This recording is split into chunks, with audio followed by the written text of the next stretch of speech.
শান্তি আলোচনার পর প্রথম বড় সংঘর্ষে উত্তপ্ত হয়ে উঠেছে আফগানিস্তান ও পাকিস্তান সীমান্ত। আফগান কর্তৃপক্ষের দাবি, পাকিস্তানের সাম্প্রতিক মর্টার ও ক্ষেপণাস্ত্র হামলায় উত্তর পূর্বাঞ্চলীয় কুনার প্রদেশে অন্তত 7 জন নিহত এবং 85 জন আহত হয়েছেন।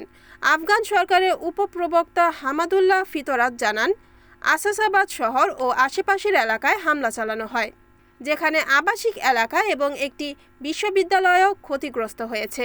আহতদের মধ্যে নারী, শিশু ও শিক্ষার্থীরাও রয়েছে। স্থানীয় কর্তৃপক্ষ বলছে, হামলার পর আহতদের দ্রুত হাসপাতালে নেওয়া হয়েছে, তবে পুরো এলাকায় এখনও উত্তেজনা বিরাজ করছে। অন্যদিকে পাকিস্তান সরকার এই অভিযোগ সরাসরি প্রত্যাখ্যান করেছে।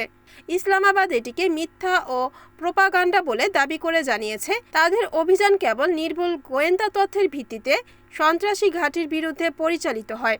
চীনের মধ্যস্থতায় সম্প্রতি চলমান শান্তি আলোচনার প্রেক্ষাপটে এই সংঘর্ষ নতুন করে উদ্বেগ তৈরি করেছে।